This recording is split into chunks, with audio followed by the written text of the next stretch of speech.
الذي أنزل السكينة في قلوب المؤمنين ليزدادوا إيمانا مع إيمانهم أشهد أن لا إله إلا الله وحده لا شريك له وأشهد أن محمدا عبده ورسوله إمام المرسلين وخاتم النبيين اللهم صل على سيدنا محمد وعلى آل سيدنا محمد. Bapak-bapak, ibu-ibu para jamaah yang berbahagia, kata ulama kita, kesolehan itu terbagi tiga. Yang pertama ada namanya soleh pribadi. Yang kedua ada namanya soleh kepada keluarga.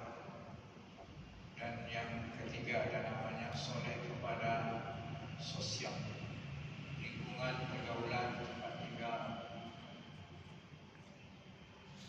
Kalau ada seseorang yang soleh pribadinya, taat, beribadah, banyak salat malamnya, salat sunnahnya, banyak zikirnya, banyak baca Qur'annya, pokoknya banyak ibadahnya untuk mendekatkan diri kepada Allah, itu baik. Tetapi ada yang lebih baik daripada itu. Bukan hanya hubungan baiknya saja kepada Allah,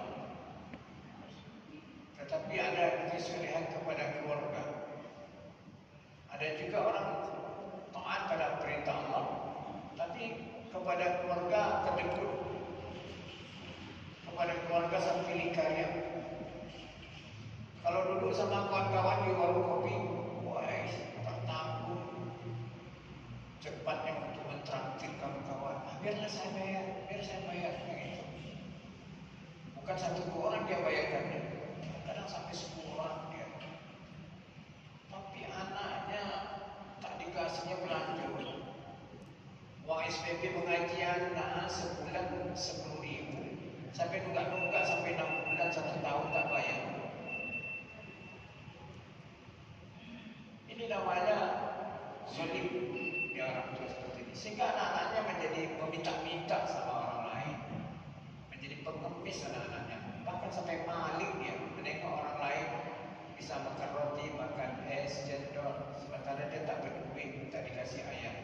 Timbul anak-anak ini makan itu dicarinya jalan pintas untuk dapatkan uang yang ada, akibat kepelitan orang tua yang ada. Bininya tak terbelikan baju sembarang tu, tak tertukar telepon bini, sampai berjamur telepon bini, bisa pula berjamur di situ telepon. Sampai keriting pintar bini, tak tertukar sama dia.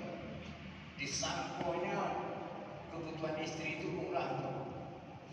Untuk ngecat bukunya tadi berapa warna tu, tak ada perai tu. Sedangkan di pasar saja bawang perai dibayar. Tuan bini tak diperhatikannya. Kalau pembantunya dibayar kadang itu sebulan 1,5 juta. Kadang-kadang ada pengasuh anak-anaknya itu, babysitter yang mengasuh anak-anaknya itu. Asalkan dia bayar 3 juta, 3,5 juta. Bininya melayan dia 1 hari 24 jam. Tak terbelikan emas, cincin emas, subang emas sama laki. Sampai lingkar yang seperti ini. Ini tidak baik. Sebab Nabi pernah berkata, khairukum li ahlikum wa ana khairukum li ahli. Sebaik-baik orang di antara kalian adalah orang yang paling baik kepada ahli keluarganya. Wa ana khairukum li ahli, aku ini adalah orang yang paling terbaik di antara kalian kepada keluarga. Begitu Nabi nak memberikan contoh.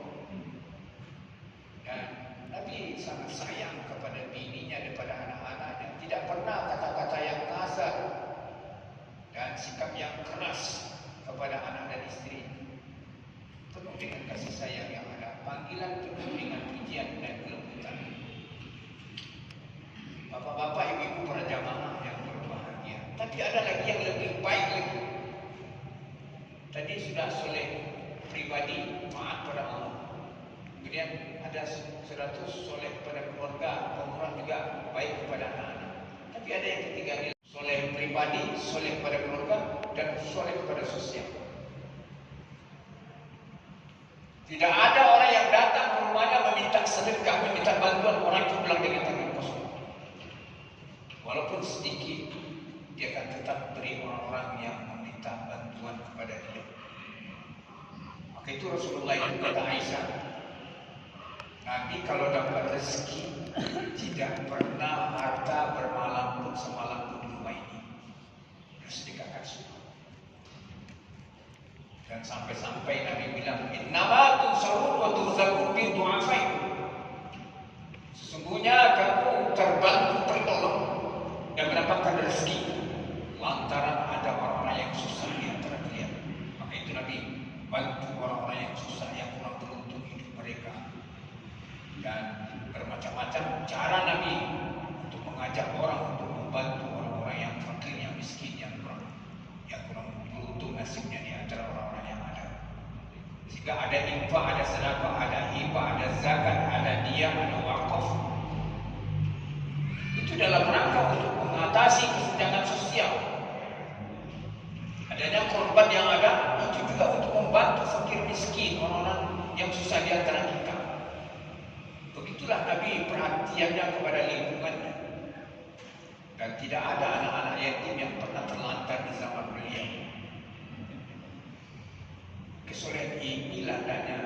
Jangan kita memikirkan hanya kepentingan pribadi yang ada. Kadang-kadang ada orang yang tak ambil peduli. Dia rajin datang masjid, dia dulu di taklim, rajin ibadah-ibadah, baca Qurannya, zikirnya. Tetapi lingkungannya tak ambil tahu dia. Taklah nak hidup, nak mati, sekolah-sekolah agama itu, masjid itu nak berkembang atau tidak. Mau tahu dengan ilmu agama anak-anak masyarakat Islam itu atau tidak. Taklah pokoknya sendiri dia. Itu tak mau berbagi kadang-kadang mereka. Ini belum baik walaupun dia rajin beribadah katanya. Jadi bapak-bapak ibu para jamaah, maka itu pada kesempatan ini saya baca satu hadis saja. Kita ambil salah satu hadis Nabi, kesulian sosial, terutama lingkungan tetangga-tetangganya. Sampai Nabi berkata, Wallahi la yu'min, wallahi la yu'min, wallahi la yu'min. Demi Allah tak beriman seseorang di antara kalian, tak beriman seseorang di antara kalian, kata Nabi. Sampai 3 kali Nabi pertegas itu perempuan. Lalu sahabat bertanya, gila, manhum ya Rasulullah. Katakan ya Rasul, siapa mereka yang tak beriman ya Rasul? Kata Nabi, alladzi la yamanu jaruhu bawaikum. Orang yang tak beriman di antara kalian itu adalah orang-orang tak aman tetangganya karena ulah sikap perbuatannya. Oh, imannya kalau dia mengganggu tetangga. Kadang-kadang sampah rumah tangganya dibuangnya ke tanah tetangganya. Air atapnya terpias ke bilik tetangganya. Air pelimbahannya, air paritnya melimpah ke teras rumah tetangganya. Septic tanknya mabuk tetangga di pagi hari kena septicnya. Septic tanknya dihadapkannya ke rumah orang lain. Ayam peliharanya habis semua bunga orang dibongkarnya, kotorannya dibuangnya di teras tetangga yang ada. Karena ada tetangga sampai tahu ya seperti ini menyusahkan. Kadang-kadang ada tetangga seperti ini. Jadi bapak-bapak ibu para jamaah, maka itu kata Rasulullah SAW, Isnani la yaqullahu ilaihima yaumul qiyamah wa rahmi wa rasul. Ada 2 golongan manusia nanti yang tak akan Allah tengok, tak Allah akan perhatikan, tak Allah bantu di hari kiamat nanti. Siapa mereka? Rahmi wa rasul. Itu orang-orang yang memutuskan hukum silaturahim dan orang-orang yang buruk sikapnya terhadap tetangganya. Maka itu Nabi marah betullah kepada orang-orang yang dengki, yang jahat, yang membuat keonaran dengan tetangganya. Dan Nabi pernah berkata, fa illa fulana tuksiru min salatiha wa siyamiha wa sadaqatiha ghairu annaha tuzikiruna bil lisaniha fala hiya finnar. Ya Rasul, saya punya tetangga salatnya banyak ya Rasul. Salat wajib, salat sunat semua dilakukannya. Puasanya banyak ya Rasul. Puasa wajib, puasa sunat tak pernah tinggal. Sedekahnya juga banyak ya Rasul. Sedekah wajib, sedekah sunat tak ada terlupa. Tetapi ya Rasul, mulut Macam mana pendapatmu yang terhadap orang ini? Wala hiya finnar. Dan Nabi, orang yang seperti ini nanti tempatnya di neraka Allah. Marah betul Nabi. Kan ada yang viral kemarin ini, ada ibu-ibu ditampungnya kotoran air besarnya, sudah dilemparnya ke pintu rumah tetangganya. Saking dengkinya, jahatnya dia dengan tetangga yang ada. Jadi bapak-bapak, ibu-ibu, para jamaah yang berbahagia, maka itu Rasulullah sampai mengatakan, "Man kana yu'minu billahi wal yawmil akhir falyukrim jarahu falyuhsin ila jarihi." Siapa saja yang menyatakan dia beriman pada Allah, yakin dengan adanya hari pembalasan itu, hendaknya dia muliakan tetangganya. Hendaknya dia jangan menyakiti tetangganya. Jadi kalau bapak nak menengok ada indikator orang itu imannya bagus atau tidak, tengoklah seberapa baik hubungannya dengan tetangganya.